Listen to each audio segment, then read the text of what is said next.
Hey everybody, welcome back to EmuDeck. So today we're going to continuing series on the Steam Deck. More importantly, what emulators you should play, how to set them up, and what games you should be playing for each particular emulator. And I know you guys have been enjoying these game recommendation videos, so today we're going to do PlayStation 2 on PCSX2. Because I get it, not everyone grew up with PlayStation 2, or maybe you weren't a gamer back in the day. And while there are an absolute ton of fun games to play on PlayStation 2, the library is epic. Here's what I recommend you check out if you're not too familiar with the system. Right off the top, you have to play Ico. This game is just one of the quintessential PlayStation 2 experiences, and while it will show up on pretty much every best of list of all time, that doesn't stop me from recommending it, because when I think of the PlayStation 2, I think of games like Ico and Shadow of the Colossus. Shadow of the Colossus will not be in this video, but I recommend that one as well. I had to pick one, and Ico took the cake. But seriously, this game is just absolute magic. The entire storyline, the adventure, the puzzles, this is part and parcel of what made the PlayStation 2 so great back in the day. It is not a long game, it's not even a very difficult game, but your time spent with Ico is just going to be absolutely spectacular, and that is why I can't recommend this game enough. A lot of the games in this video are not going to be things that show up on the best of all times list, but a few of them are going to. But if you're looking for different recommendations that might be a little bit higher test, then go ahead and just Google best PlayStation 2 games of all time, because you will see Ico, and there is a reason for that. This game has beautiful graphics, an amazing soundtrack, a very poignant and interesting story. It just has everything you want if you're looking for a game in this generation that you should play. And I'm just showing you guys the intro to this. This game is elaborate and expansive. The architecture and art design of the world is so great. 10 out of 10, you guys have to play it. Now moving over to something much more colorful in a series I absolutely love and don't hear people mention near as often as I wish is Ape Escape. And on PlayStation 2, my favorite is definitely going to be Ape Escape 3. It is cute, it is colorful, it's like a puzzle platformer, and you're going to have so much fun with it. And this again is just taking what the PlayStation 2 could do and maximizing it. I kind of wish Sony would release a new Ape Escape game on PlayStation VR 2. It kind of has some Astrobot vibes to it, and I feel like it's what kind of the series became. But it is simple at face value, but so much fun. Run around with a net, with a baton, and capture apes. They have escaped, but all of the charm, all of the colorful nature, these two monkeys in wedding gear being captured on their wedding day, but it's basically set like a movie. It's just so fun and so charming and so colorful. That's a lot of what the PlayStation 2 was, and I think graphically, because I do like how the GameCube or Xbox look better than PlayStation 2, having grown up with all of them, I think this is maximizing the potential and look of the PlayStation 2 in general. Cute, colorful, great graphics, nice textures, and an absolutely fun game to play. It's going to make you laugh, you're going to be smiling at it the entire time, and that is the great thing.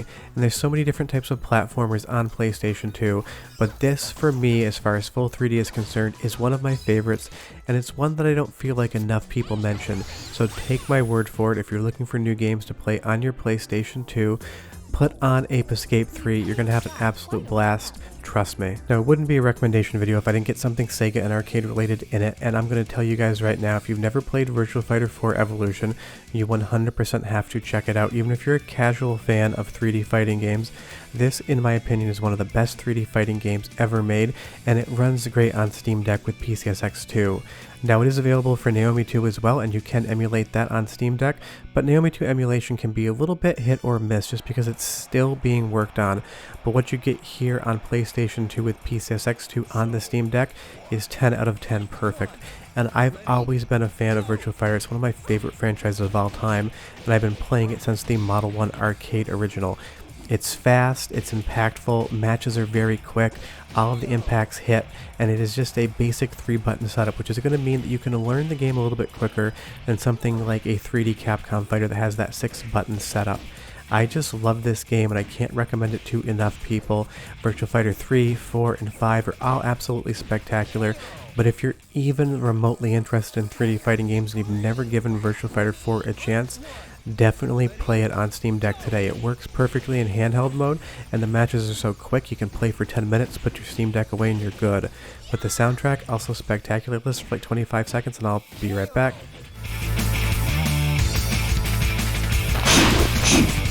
Bring it on!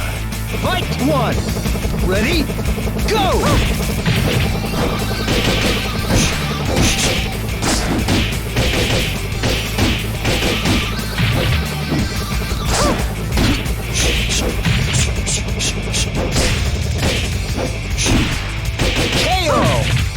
Awesome soundtrack, awesome game, and it's awesome on Steam Deck. But I know some of you out there are just 2D fighters, and Fist of the North Star on the PlayStation 2 is an absolutely epic hand-drawn 2D sprite-based fighting game that I recommend to anyone any chance I get. The artwork is amazing, the gameplay is spectacular, and it looks really good on the Steam Deck screen. Because I know not everyone's playing this docked, a lot of you are traveling around with it. And this game both plays and looks amazing in handheld mode. It is just one of those games that I wish more people talked about, so I do it every single chance I get. But as far as the mechanics are concerned, it is just a perfect fighting game. I absolutely love this, and it's got big Guilty Gear and Blaze Blue vibes going on with it. It is just that good, and you can see it here in motion, just how spectacular this game truly looks. The fighting mechanics are great, the combo system is spectacular, all of the specials.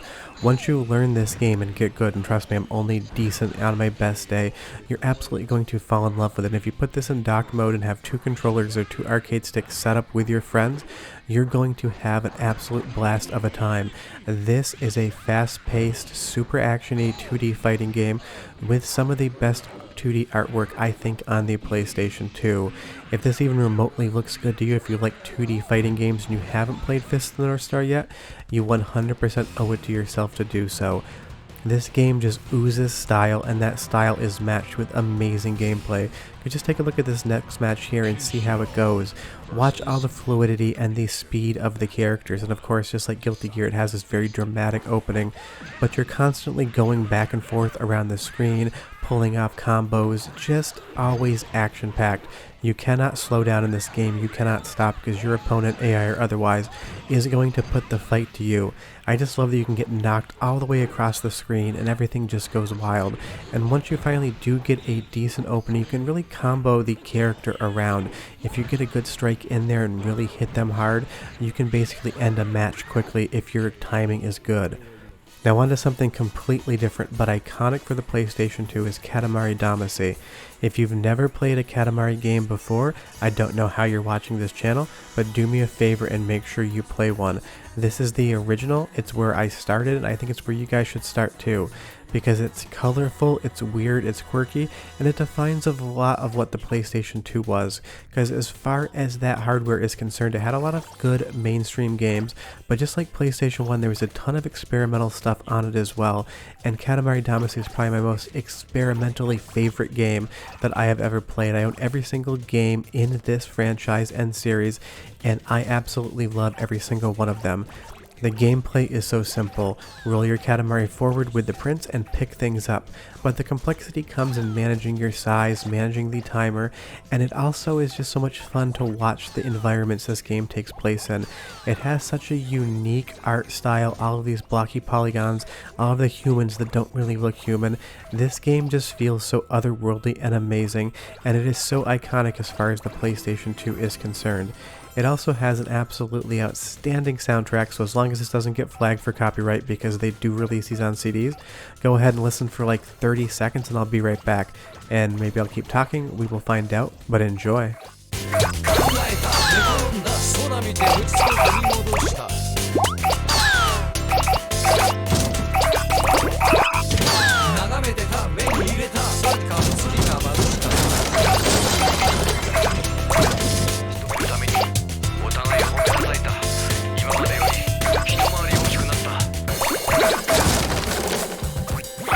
Honestly, nothing makes me happier than hearing any soundtrack in any Katamari game. And like I said, if you haven't played this before, it's been a while, definitely check it out.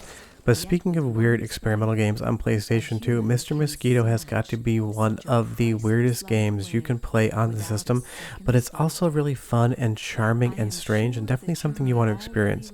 The title of the game explains exactly what's going on. You are a mosquito and you need to suck the blood of the residents of this one house. It doesn't make any sense whatsoever, but it's unique and it's colorful and it's interesting and it's playful, and it's definitely the type of game that you're never going to see again. And that's the fun thing about the Steam Deck and PlayStation 2 emulation in general, is that you can experience games that you've probably never heard of before. Leave me a comment down below and tell me if you've ever heard of Mr. Mosquito. It does sometimes show up on weird game lists, but it always usually gets made fun of. It's not the most exciting game in the world, it's mostly a puzzle 3D action game, but it is intriguing intriguing and strange. I love these battles with the humans in the house. It's basically like you're fighting a giant kaiju, except it's a normal sized human and you're a mosquito. But you need to fly around and calm him down before you can get that next tank of blood out of him.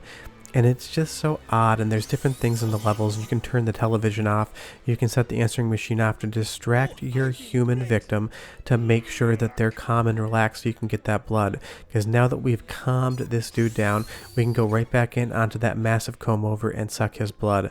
I will say sometimes the game can be extra strange, and you're seeing it right here. This is probably one of the more iconic scenes from Mr. Mosquito, but it's just one of those things. This is what was getting made in the PlayStation 2 era. For every God of War, there's a Mr. Mosquito. For everything like Gran Turismo, there's going to be a Katamari Damacy.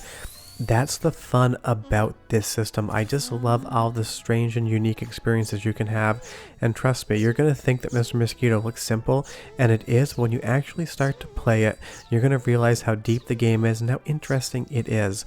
But of course, this mosquito is doing things he shouldn't be, and he just got slapped into next week. He is dead, and we can move on to the next game for a segue into a bathroom.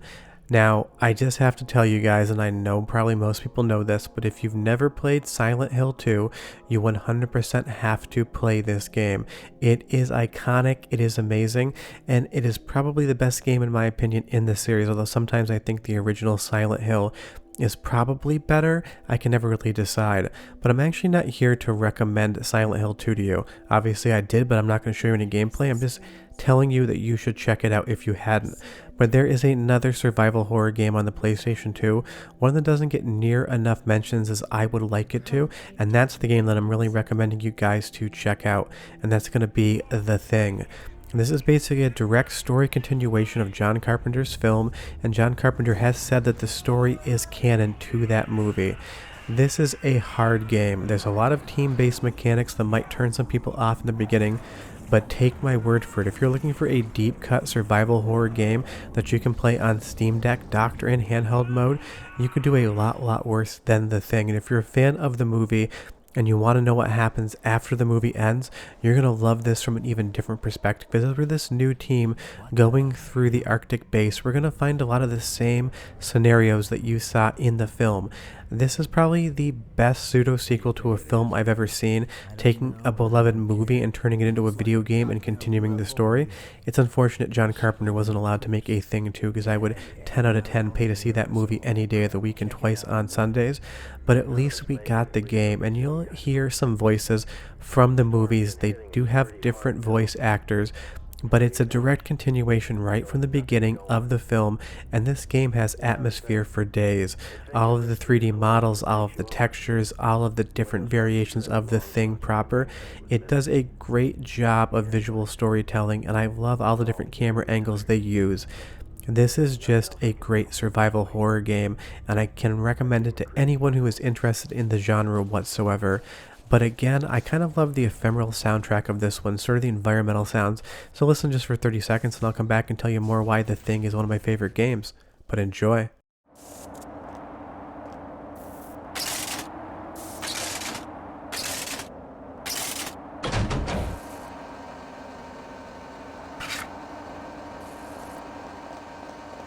Ah, Christ, what is that? Chill out. Everybody keep tight till we figure out what's going on.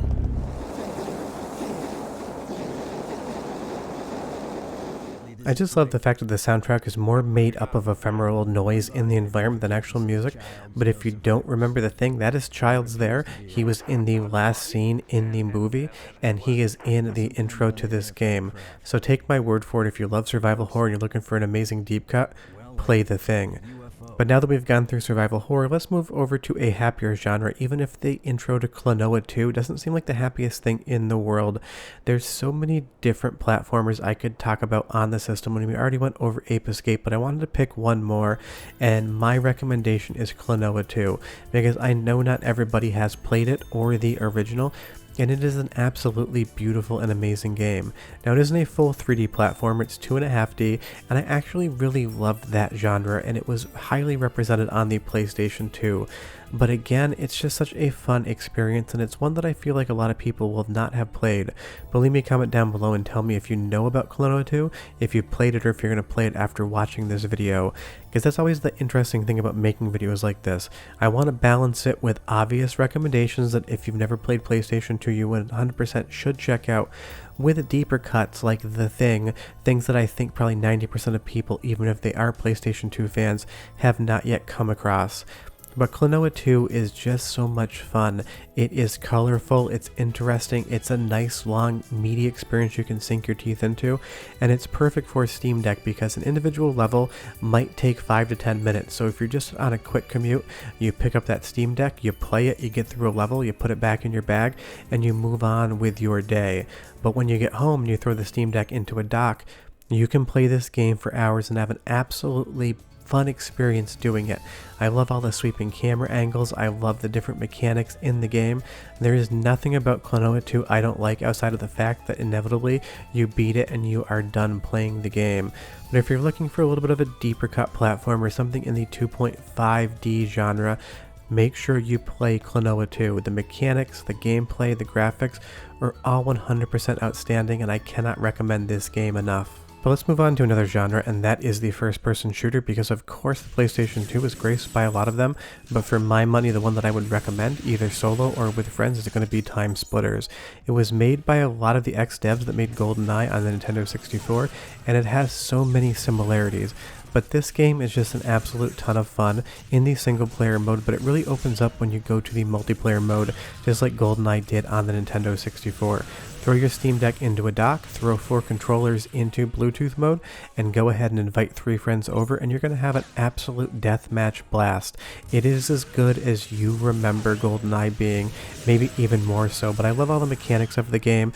It basically feels like GoldenEye, except with a completely different franchise put on top of it, one that the developers made up themselves, but you get so many different types of levels. We were just in Japan, now we're in a temple in ancient Egypt shooting zombies. There's always something new to do and see in this game, and it's got a lot of the same bonuses and unlocks that something like GoldenEye has. So if that gameplay hook in GoldenEye won you over and you've never played Time Splitters and you're looking for an incredible first-person shooter to play on PCSX2 and your Steam Deck, definitely give it a try. And on handheld mode, the controls are set up perfectly to have this game play exactly as you would hope it would. But for a pure 2D experience, about as far away from a first-person shooter as we can get, play Odin Sphere. This game is just absolutely gorgeous. It is shocking to think that this is all 2D assets that were hand-drawn. I'm just showing you guys the intro because getting later into the meat of the game takes honest hours. This is a long experience, but if you're into 2D beat-em-ups, if you're into beautiful sprite work, and you're looking for a new game to play on your Steam Deck, 100% check it out, because just look at all of this artwork here, all of the parallax scrolling. This is basically like if gaming had never invented 3D and the only thing they can do is keep making 2D look better and better and better. Games like Odin Sphere would be all that was on the PlayStation 2, and it's a fun thought experiment. If 3D was never invented, what would games look like today? But trust me, if you like 2D sprite work, if you like beautiful artwork, you have to play Odin Sphere, and it's an amazing game on top of that, so you just can't lose. Now I do want to put one shmup on the list because you know I love them, and for me, R-Type Final is the best one I can recommend that's not a bullet hell shooter. And honestly, if you're going to play a bullet hell shmup, maybe the PlayStation 2 wouldn't be the best console to play most of them on. But R-Type Final was created for the PlayStation 2, and if you're into a slower, more methodical paced shooter, this has absolutely everything you want. And I'm just showing you guys the intro level because I love what it does with the camera work. This game is constantly pivoting around, showing you new things, the destruction of the city, and it's just going to turn and move in ways that are so interesting I don't really see any other shmup do. And there is an R-Type Final 2 now as well. It is fun, so if you haven't checked that out, it's a recommendation that has nothing to do with PlayStation. But if you're looking for a really good non-bullet hell shmup, definitely play R-Type. Just watch this camera swing around and swoop through the environment. It is so interesting and dynamic, and of course it still has all the great R-Type gameplay that people know and love, and it does get a lot more colorful after this stage. It starts out quite drab, but I think that really works thematically for what the developers were trying to do with R-Type, and I just love all of these different enemies you fight. This pseudo crab coming out of the ground and just attacking you as the camera basically inverts itself 100% upside down. It is a fun, amazing look, and it's a fun, amazing game, and I know there's a lot of shmup fans out there, even if it isn't the best genre on my channel, and of course I had to recommend one shmup game for you guys, and that is 100% R-Type Final. And one last recommendation on the way out, play Burnout 3. Amazing game, but for my money, the crash mode is the best thing on PlayStation 2 as far as racing is concerned. I just love throwing cars into other cars and blowing them up. But those are my recommendations for PlayStation 2. Leave me a comment down below and tell me what game you would have included on the list that I didn't, because I would be curious to hear. But if you guys keep watching these recommendation videos, I'll keep making them, but that's all I got for you guys today. Play these games and have fun. Bye-bye.